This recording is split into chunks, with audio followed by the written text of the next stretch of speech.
Hi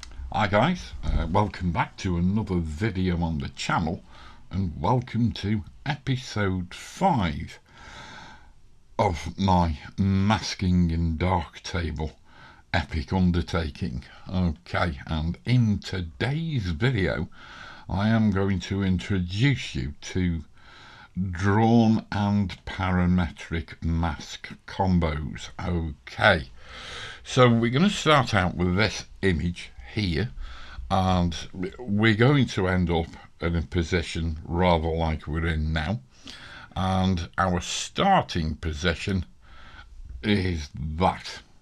So if I turn this off and on, off and on, you can see that we've made an overall adjustment to the image, but we've actually separated out the subject and the perch that it's sitting on from the background with a drawn and parametric mask, because the differences in exposure and saturation and contrast, etc., on the bird and the perch are miles different from what's been done to the background.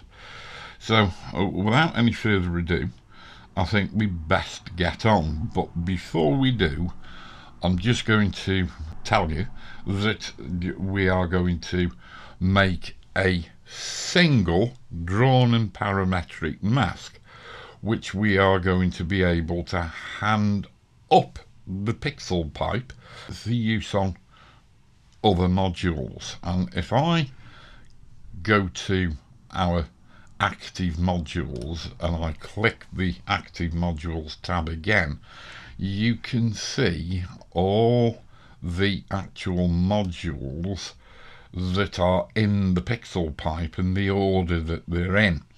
And I shall be making the mask, the drawn and parametric mask, in the exposure module, so that I can hand it up to any one of these modules that are higher up the pixel pipe.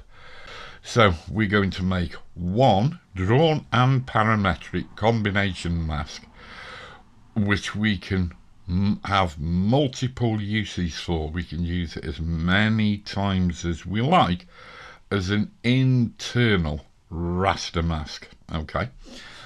Because the parametric components of the mask that we are going to make can only be duplicated in other modules via a internal raster mask. The shapes, the drawn components, can be added through the mask manager. They can be added in the actual module itself from a little drop down menu, but the parametrics have to be handed over with an internal raster mask, and the internal raster mask will also carry the drawn component as well. So internal raster masking is the way to go. Right, so we've sorted that. Hope you've got that into your head, and I hope you understand it, because we're going to start. So I'm first of all going to get rid of this snapshot, and then I am going to come over there and clear all the history, so we get back to our original raw file. And you need to hang around to the end of the video. You can use the timestamps if you must, okay, in the description panel below. But I want you to hang around to the end of the video, because I'm going to denoise and sharpen the image as well inside of Darktable. So this is one for Linux guys as well, because of course you can't have DxO Pure Raw, which is always going to be your friend, for ISO and noise reduction, if you can actually install it on your system, which Linux guys can't.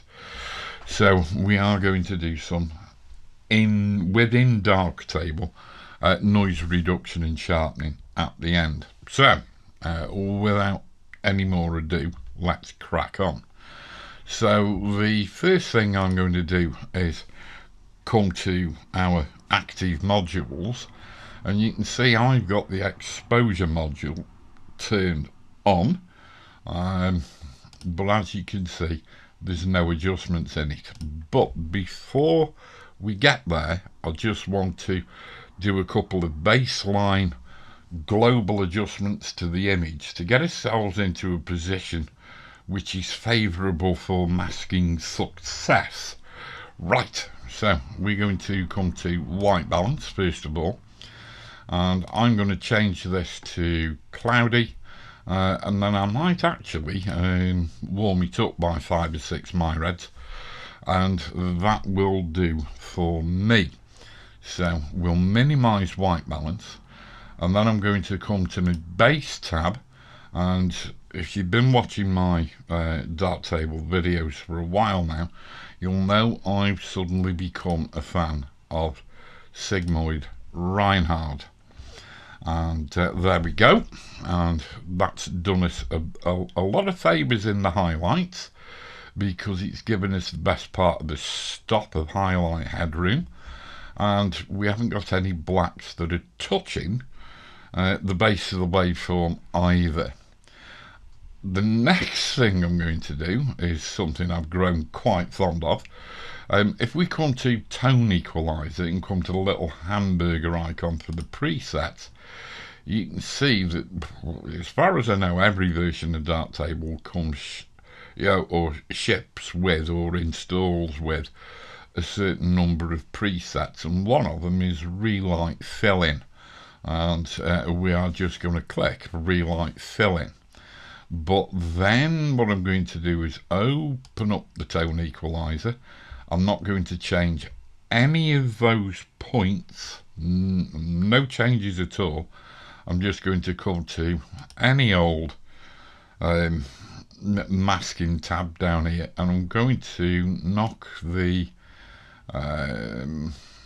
opacity of the adjustment down to about 75%, and that has put us in good stead. You can see we've got a boost in the highlights. Our shadows really haven't done a lot of moving, and so we're in a good position now to begin to make a drawn parametric mask to isolate the subject and the perch from the background, because the background isn't going to change all that much from here on in. So what we're going to do is come to exposure, and we're going to come to drawn and parametric mask, and this is where all the power of Darktable's masking really lies. So what I suggest everybody does while they're trying to get used to this is go through the scene referred parametric channels just so you can see them. If we highlight grey, hover over the actual slider and hit the C key, and there you go. So there's so many greys common to both the kestrel and the perch and the background that this channel is not going to be a good channel to try and get some separation between subject and background. So we'll hit C again. Let's come to the red channel, and let's hold down C again, and again no use at all for separation purposes. Let's go and have a look at green, hit the C key, same thing, C key again. Let's go and hit the blue channel, let's come and have a look at that. And you know, on this particular image, that's going to be about as much use to us as a hole in the head. So hit the C key again. Let's come over to JZ, which is, don't forget, your grayscale channel, and let's hover over it and hit the C key. No, not really. Not going to be much use to us at all, because there's too many common tones in both the background and the bit that we're trying to isolate, which is the subject and the perch. C key again. Let's go to CZ, which is saturation. Hover over the scale, hit the C key. No, I mean, it's good for controlling highly saturated areas with adjustments on any particular module, but you know, as a separator between subject and background, it's again no use at all. So we'll hit the C key again, and we'll come to HZ, colour, hue, hover over the scale, hit the C key, and there you go. Right, so the majority of the kestrel is orange with shades of yellow in it. The perch itself is orange with some shades of yellow in it, and the background is yellow with some shades of orange in it. So we can get quite a good parametric selection on this hue channel. So we'll hit the C key to come back to our normal view, and then what we will do is we will, I mean, there's dozens of different ways you can do this, but this is the way I choose to do it. So we'll go and get the range selector, and what I'll do is I'll just draw a rectangle, a little bit like that. Let's try that, and let's go and view the mask. You can see within this rectangular box, this is the colour range that Darktable is extrapolating from the confines of this small rectangular box. So what we're doing is we're beginning to set the parameters for the pixels that are selected and the pixels that are not selected. So let's go and have a look at the mask. And really and truly, that isn't too bad. We can make certain changes to it with maybe a little tiny bit of feathering, a little tiny bit of blurring.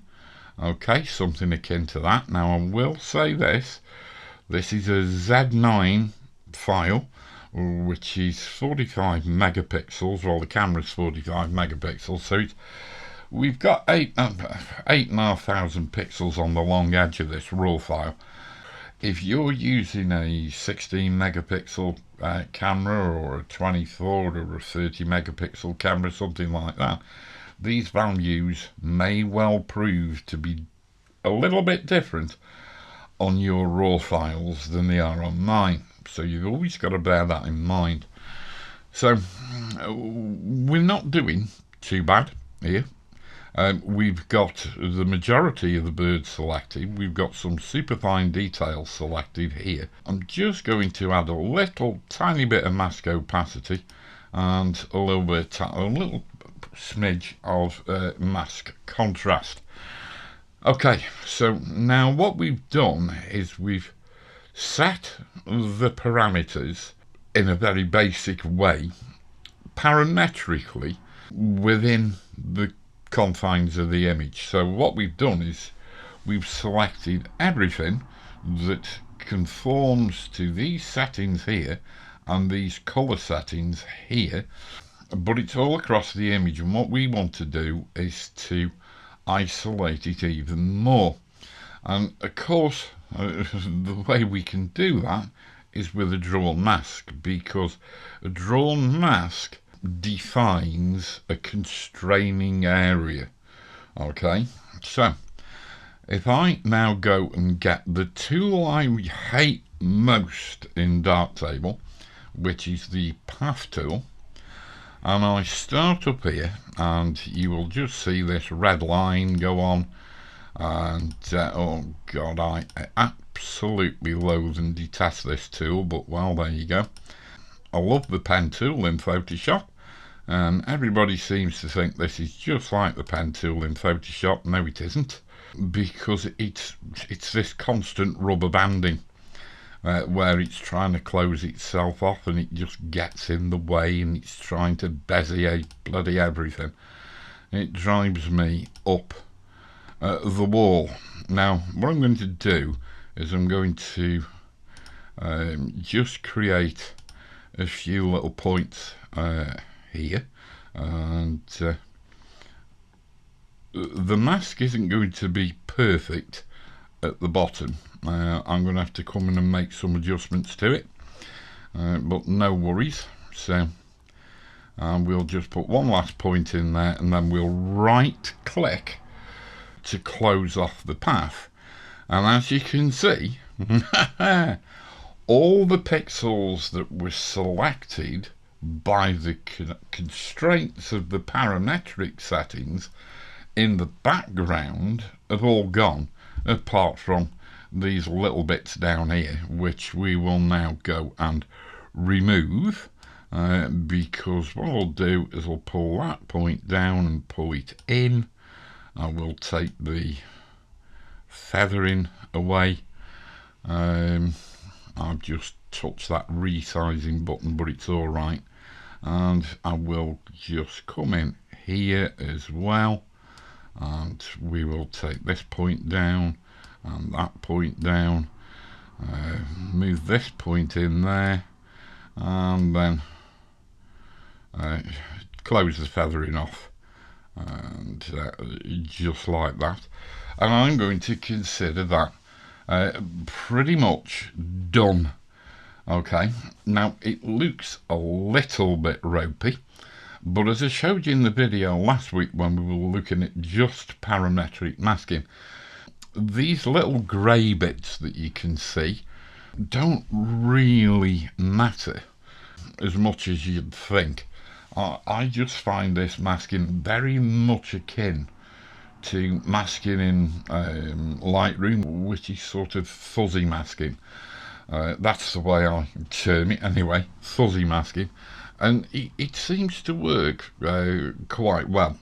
Now some people are better with the path tool than I am, and they might be able to get a tighter selection. How long that takes them, I don't know, 10 minutes, 20 minutes, whatever. I mean, to get round there and do an accurate selection, for me would take me about an hour and a half. No, it's just not worth it, because this mask will do the job perfectly fine. So now we've got that mask made, which is a drawn and parametric mask, I am quite simply going to turn the mask visibility off, and I'm going to collapse the module.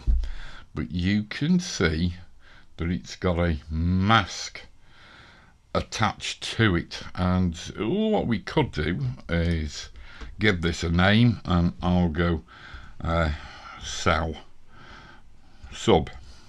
Okay, because it's a little bit like select subject in AI terms inside of Lightroom or Photoshop. It's a little bit like that. It's not as bloody accurate, but it's not far off. And so what we can now do is we can deploy this drawn and parametric mask on various modules higher up the pixel pipe to actually make adjustments to the bird and the perch and not the background. This is the whole point of the entire exercise. So I'm going to come to local contrast, and what we're going to do, we don't want to sit there and create that mask again when we can use it as a raster mask. So I'm going to click on the raster masking icon, and we're going to go to where it says no mask used, and you can see we can pick up exposure cell sub. Okay, and as if to prove my point, let's just go and visualize the mask, and there it is. Okay, so we'll turn that off, or we'll turn the visibility of the mask off, I should say, and I'll just go and pull up one of my little presets, which is low shadow, and you can just see it's made a bit of a difference. If you want to pause the video now at this point and just copy these settings and save them as a new preset, please feel free to do so. So if I turn off local contrast and then I turn it back on, you can just see it just affects the darker midtones, and I'm actually quite happy with that. The whole thing about masking, it doesn't matter what piece of software you're using, Lightroom, Adobe Camera Raw, Photoshop, Darktable, DxO, Photolab, Affinity Photo, you name it. The whole point about masking is that the adjustments you make within the confines of the mask need to be meaningful but subtle. You don't want to be doing massive adjustments and making massive differences with masks, because it just won't blend well with the pictures which are outside the mask. Will it? Make sense? Yeah. Top tip there for masking, if you're trying to learn masking, don't get greedy. Okay, right, so the next thing I'm going to do is come over to my favourite all-time module, and colour balance RGB, and we are going to load that same mask again, that drawn and parametric mask, self sub that's in the exposure module. And all we are going to do is, what have I got a preset here? Yeah, LC boost. You watch, I'm going to have to go and put the mask on again now. No, I'm not. It's stayed on. Sometimes it will come off if I apply a preset, and there we go. If you also want to pause the video while you see what adjustments I've made here for my little preset, please feel free to, as I say, pause the video, make the adjustments, save it out as a little preset. So ostensibly the image is finished now, because we're back where we were at the very start of the video, except for one thing: we've not denoised or sharpened it. So here's a little bonus bit, because we've actually finished with the drawn and parametric mask demonstration here, but I will actually be using the mask for sharpening as well. But let's just go and have a quick look at denoising, and I'm actually getting to the point now. You see, if we look at denoise profiled,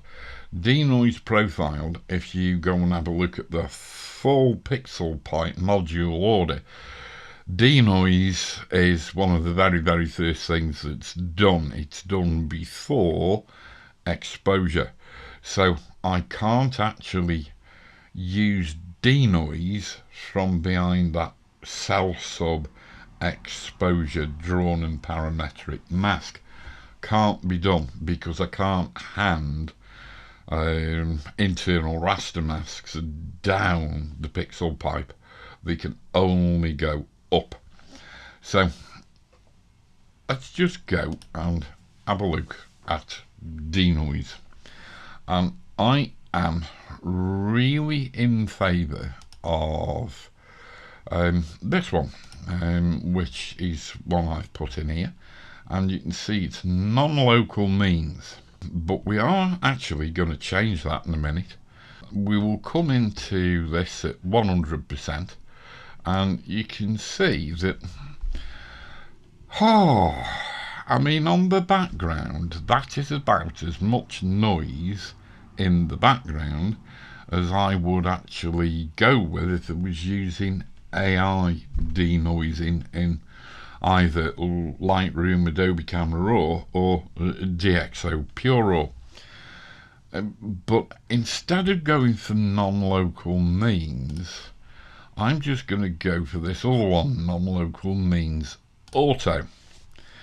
And on this particular image, or images like this, which are fairly low contrast, not very heavily saturated with colour, I actually quite like this non-local means auto, because it's examining the high frequency detail and the low frequency detail in the image. All this is high frequency detail, this is low frequency detail. But I do strongly suggest that if you do denoise, you need to do it at this stage in the image workflow, because on a lot of machines, denoise non-local means, whether you do it in full non-local means or non-local means auto, it can be quite RAM intensive and CPU and GPU intensive. So leave it. When you're making adjustments to your image, you have to learn to look past the noise for a bit, because just look at, I mean, we're not doing any fancy settings changes here. Just look at that. And what you're looking for, the difference for me on this particular image, is that non-local means auto is actually putting less denoising, if you like, in the flatter colour areas of the subject than straightforward non-local means.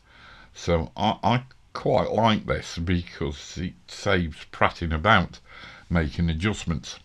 So all we now need to do is sharpen, and we're in the right place for a basic overall sharpening, because here's the contrast equalizer, and I am just going to minimize my, I forget what you call this thing, this tool, but I'm just going to minimize the radius of the cursor, and I mean, it's some sort of control point, isn't it?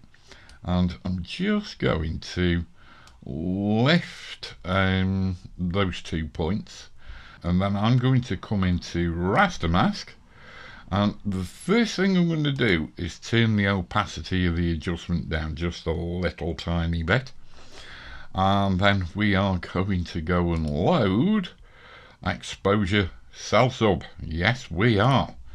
And now the sharpening that we're putting on with the contrast equalizer is only being applied in the confines of that mask, which is a little bit ropey.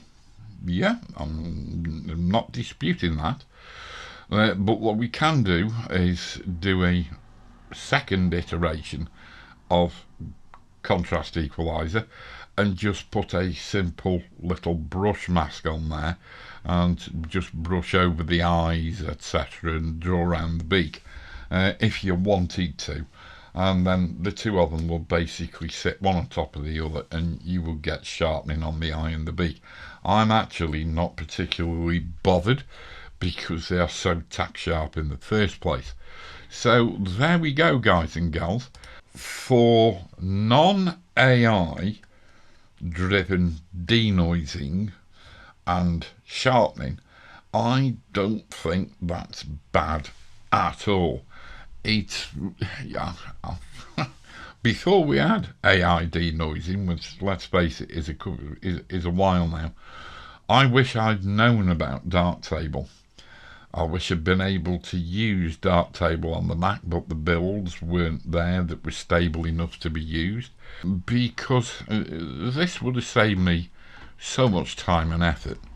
And there we go. So we are fundamentally back at the image version that you saw right at the beginning of the video, And that is a very, very simple demonstration of the flexibility and usability of drawn and parametric masks, and how you can pass them up to different modules as an internal raster mask. I am going to be doing a lot of other videos going into much greater detail, getting down into the weeds of the controls, if you like, because Darktable just gives you so much control over how you deploy masks and how you create masks, and oh gosh, I mean, it is endless. But yeah, I mean, I hope you found that useful, guys. I hope you found it interesting. And if you have found it interesting, please give it a thumbs up, leave a nice comment below, share it with your friends. And I've got to say a big, big shout out to all my monthly subscription Patreon members, because honestly, without them, I wouldn't be able to afford the time to actually make these videos for my public-facing YouTube channel, so all you guys could watch it. So, you know, if you do fancy signing up to my Patreon channel as a monthly subscription paid member, go over there and ask some of the members if they're getting their money's worth. Because there is such an awful lot of content on there which goes on every week and is just available as a constant library for the members, which the content of which will never see the light of day on my public YouTube channel. So there's lots and lots of bonus content on there, and you can also send me raw files and I can do you private personal one-to-one training videos as well. So that's something to bear in mind.